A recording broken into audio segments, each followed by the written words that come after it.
Argiaren podcastak.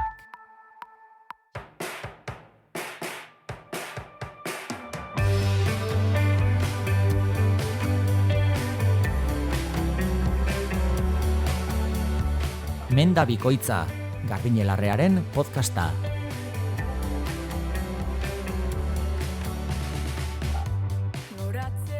Ongi etorri Menda bikoitza podcastera, gaurkoan bidaiatzen hasiko dugu, Keniara joango garelako, eta Keniako ogiek herrialdeari buruz hitz egiten hasiko gara, bertan sendabelarren inguruko jakintza nola bildu duten eta nola helarazten ari diren landuko dugu. Albiste benetan interesgarria eta eredugarria iruditu zaigulako, ez Keniarako bakarrik, baizik munduko beste leku askotarako ere.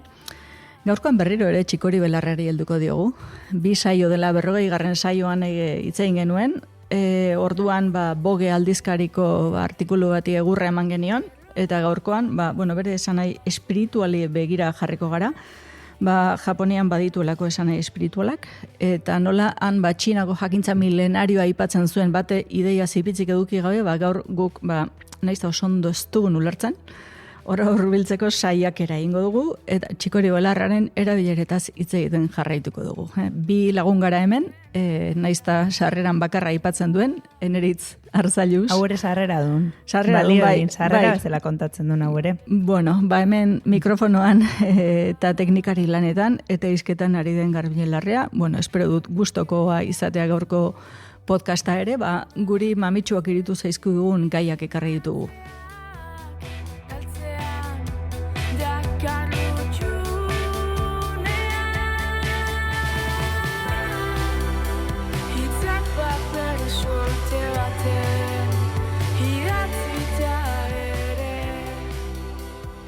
Hemen gatoz, Garbinek ondo esaten duen bezala 2 lagun, Menda bikoitza saioa entzuten ari zarete, eta ezer baino lehen, askotan esategun dugun bezala, eskerrik asko, entzuteagatik, horregoteagatik, guri animoak eta mezutxoak bidaltzeagatik, eta jarraitu idazten, Menda bikoitza bildua argia.eus elbidera guk gustora irakurtzen zaituztegu eta ekartzen ditugu zuek esandako gaiak. Gustora egiten dugun beste gauza bat, beti izaten dugun bezala bidaiatzea da, eta gaur ere bagoaz.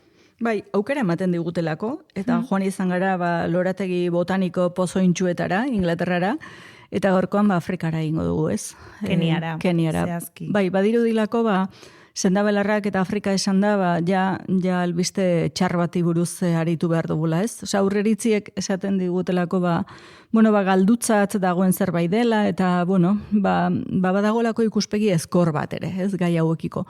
Eta justu, kontrako norabidean doan albistea dau. Zerrikasia emango digun albistea, ez? Hemen ere aplikatu litezken kontuak. Hemen eta hemen. Orduan, goazen, albistearen mamiari heltzera, ez? Herrialde indigenetaz ari gara, ogiek izeneko herrialdea da, eta Kenia hego mendebaldean gaude, Mau izeneko basoan.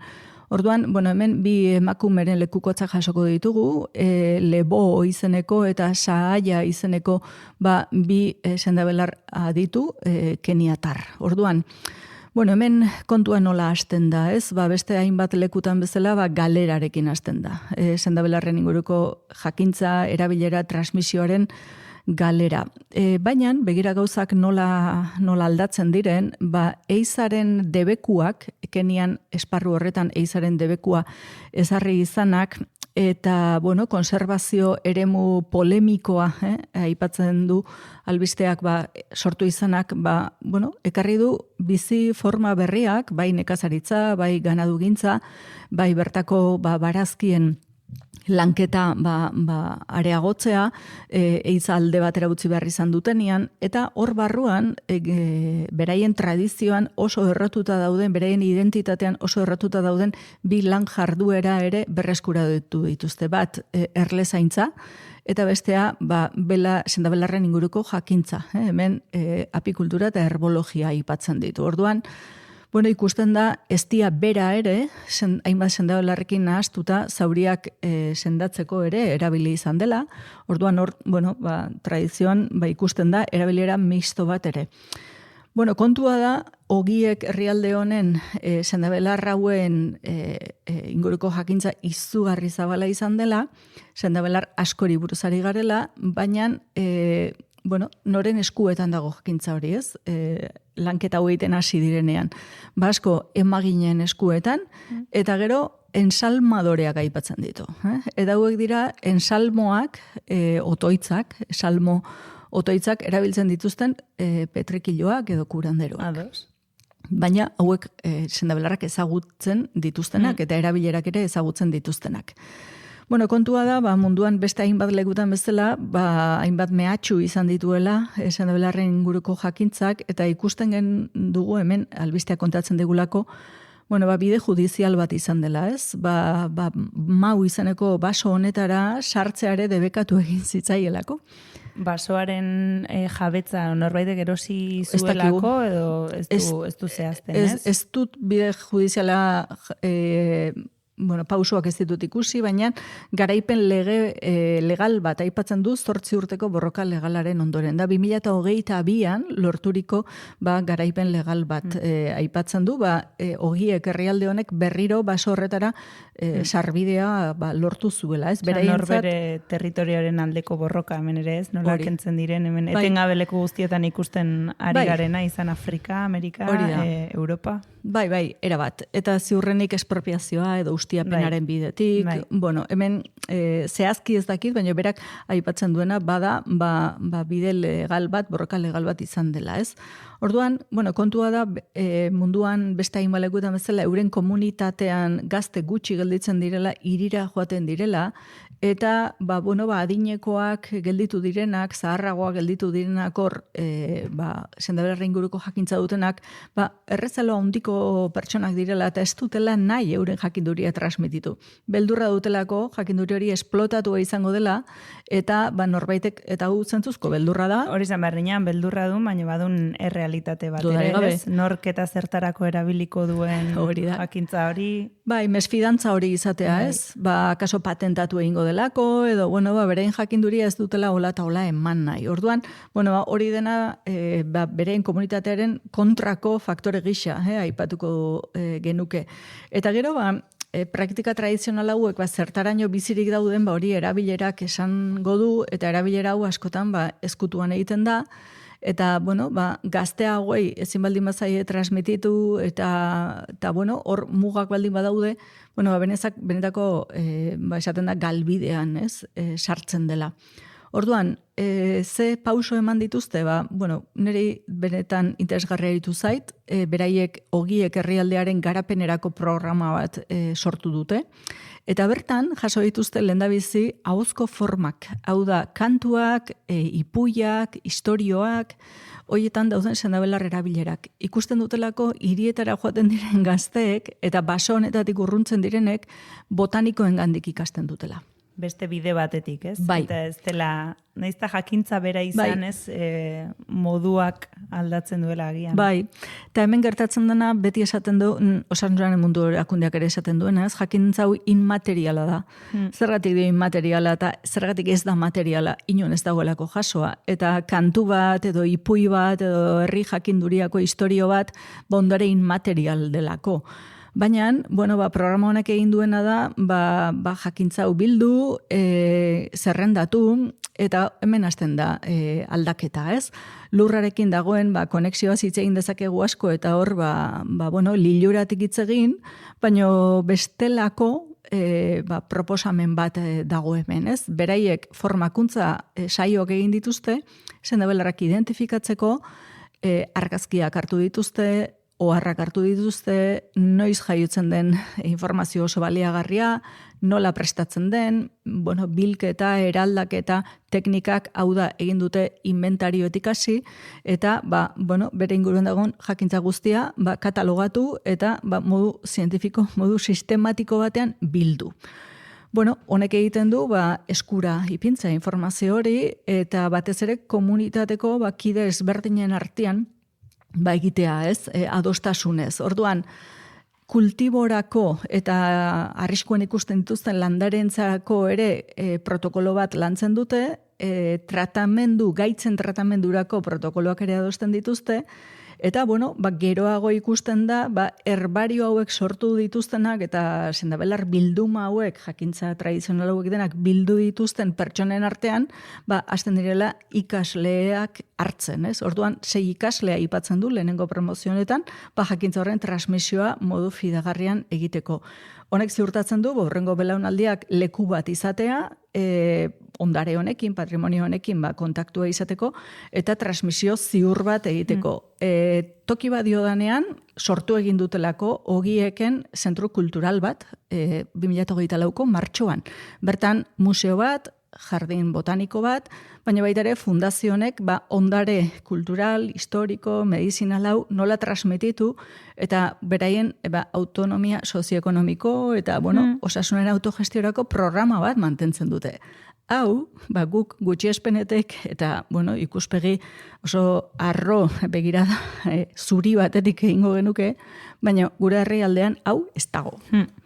Horregatik komentatzen genuen, ez? Zer ikasia badagoela, ez? Nola jakintzaren transmisio hori nola sistematizatu, egituratu eta protokolizatu duten, ez? Edo erakundeak sortu. Erabat. Eta hemen hori aplika genezake izan sendabelarren mundura, izan hizkuntzara, beste askotara mantendu eta transmititu nahi ditugun mila kontutara, ez? Eta hau borroka batetik hasten da, baso batetik hasten da, suntxiketa batetik, egoera kritiko batetik hasten da, ziur nago baliabideak ez daudela sobran, hemen ere borondatea gehiago izango dutela dirua baino, baina oso ondo dago lurrarekiko konexioa eta olako liluratik hitz egitea, eta ama lurra eta olako gauzekin ahoa betetzea, ez? Baina gero, biziraupena ziurtatu nahi baldin badugu olako gauzak egin behar dira.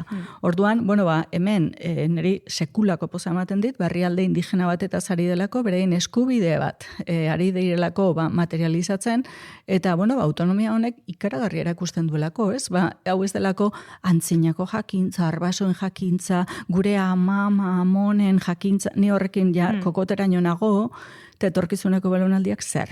Orduan, hau da, proposamen praktiko bat, eta une honetan egiten ari dena. Niri barruarotik gogoa jartzen zait joan da ikusteko. Ze pixkat esan dunez, gainetik begiratze horretan, pentsatzen dinagu, beste, Afrikaz ari balin bagara, beste egoera batean, baina aldi berean romantizatu ere egiten dinagu, ahozko transmisio hori, jakintza hori, bera bakarri joango baunan bezala, eta ez balituz izango bezala godauzkagon arazo berdinak izan gazteak irira joatea, interes falta, jakintza hori beste bide botanika edo akademiko batzuetatik jasotzea eta ez hainbeste herri jakintzatik, ez? Azkenean arazo oso antzekoak daudela edo hemen. Herri jakintza horrek balio ez duenaren aurre, uste faltsu hori. Bereek sistematizatu egin dutelako eta bildu egin dutelako, katalogatu, gai baldin baditun kultibo protokoloak ezartzeko, guk sendabelar basatientzat kultibo protokolo bat ez zeukanagu. Hortatik oso urrutik gatzauden.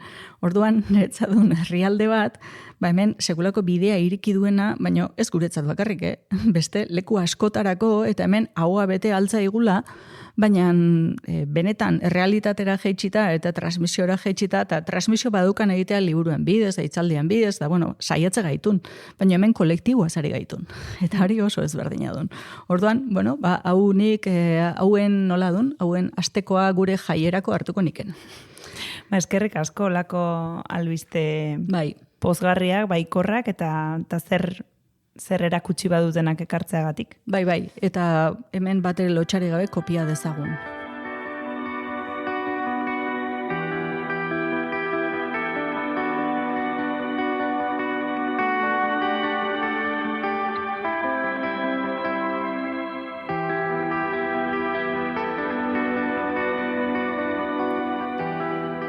Tematek esango din obsesionatu xamar gaudela, txikori belarrarekin, orain dela bi saio itzen genian, eta lehenago ere itzen zenuten, eta baina gaur berriz, baina guztiz beste leku batetik, ez? 3. aldiz ekarriko dinagu saiora, kontu handiz kultura japoniarraren begiradatik saiatuko gaitun Hori da. azaltzen nola ikusten duten japoniarrek txikori belarra arlo espiritualean. Hori don.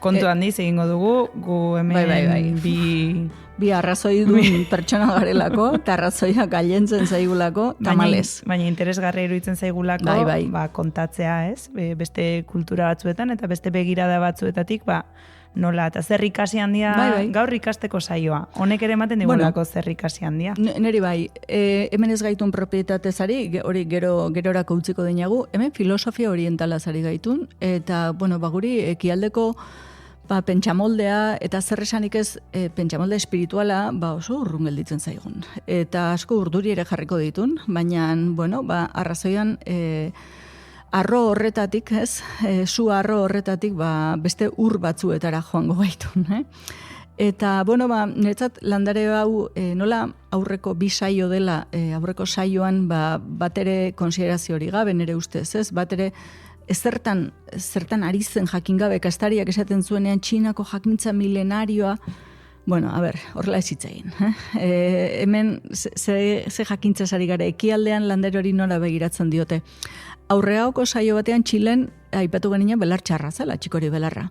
Orduan, leku batean belartxarra da, beste leku batean modelo bati gorputza aldatzen dio eta biraze ederra den emakume hau txikori belarran doaiengatik, gezurra den gauza, baina hori sinestarazi nahia, eta orain, Japonian, begira, bost elementu aipatuko dizkinagu, klaro, hemen kontestuaren arabera, ondo esaten din albisteak, interpretazioak asko aldatzen direlako.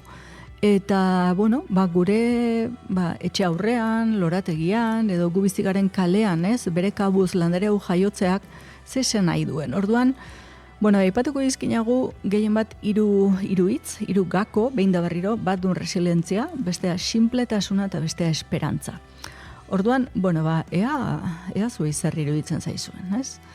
Aipatzen din lehendabizi, behin da berriro azpimarra egin dugun zerbait, landare hau edozein bide bazterretan, edozein hormigoi zirriztutan, edozein hormatan, baldintzarik gogorrenetan, jaio daitekela. Ez jaio, garatu, loratu, azia bota, ziklo oso egin.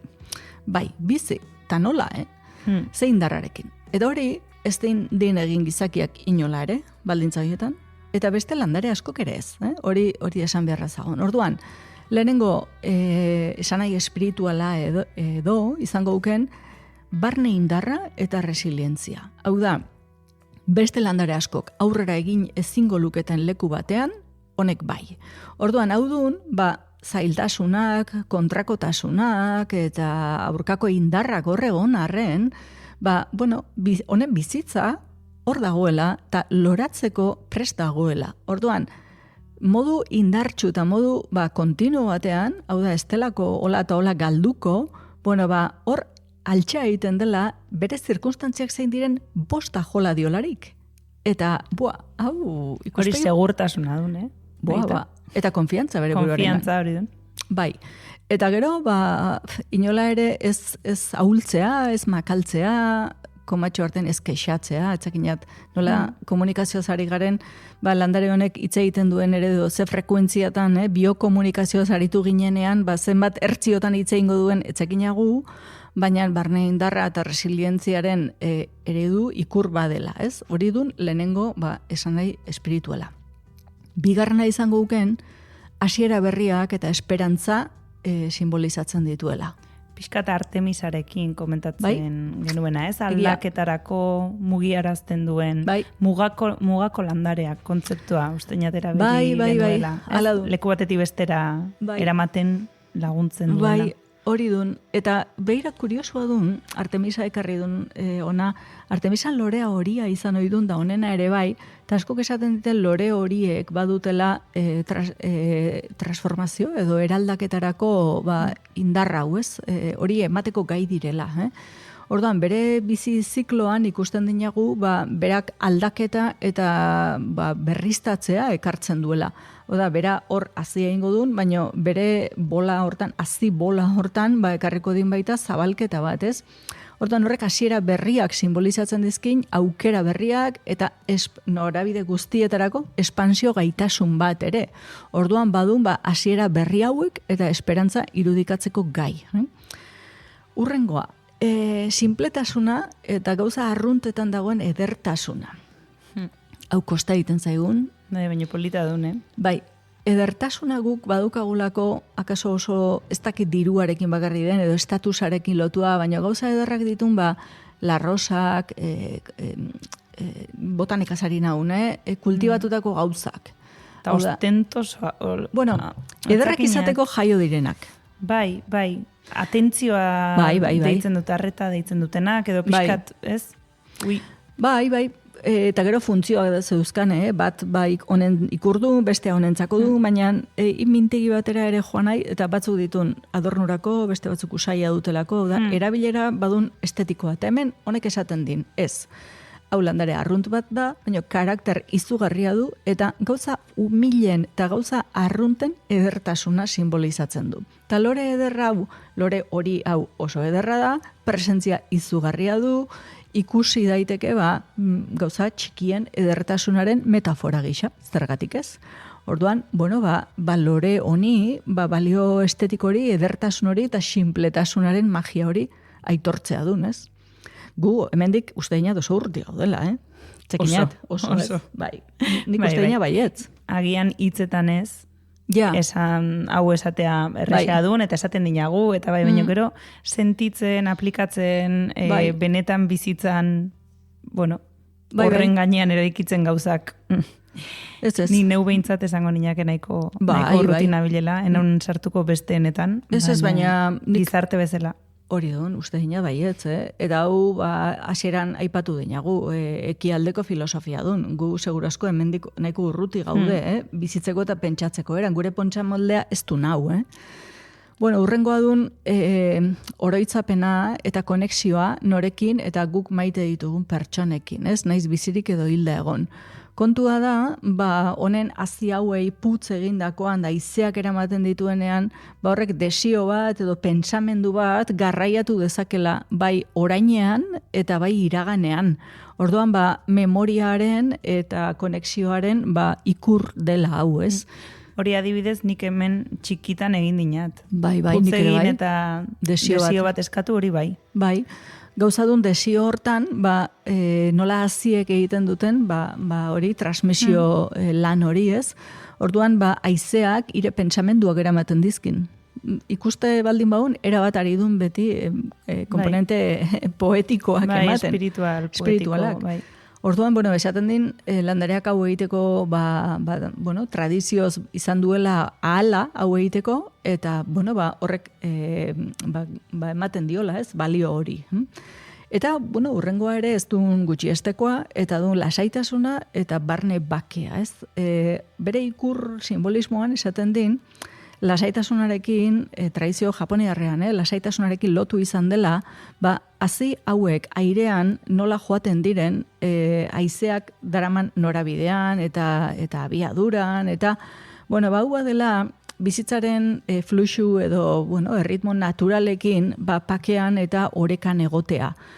Landareak ez duela borrakarik egiten. Landareari berdin diola, haizeak nora eramango duen, zen norabidetan, eta ze indarrekin, eta horrek gero zer ekar dezakeen, hau da, hazi horiek gero non jaioko diren, horrek ez diola inporta. Orduan, batek ere norberak utzi egin berdiola bere buruari, biziak dauzkan, haize korronte hauekin aurrera egin, bate kontrarik egin gabe, eta gero han erortzen den leku hartan jarraitzen bizirik. Hau, zoragarria. Hola esateko zoragarria. Egiteko, uste inat esateko munduan ondo gelditzen diren gauza direla, baina gero egiteko munduan...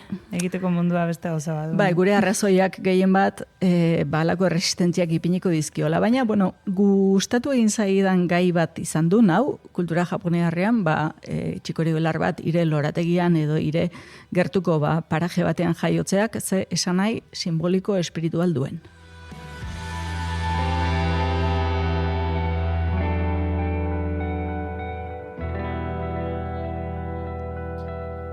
Txikori belarrarekin segiko dinagu, Eta gomendioa, etzakinat, ja Bai. modu desentetan gomendatu Sustraiak, dinagu, hostoak. sustraia, kafea, Bai.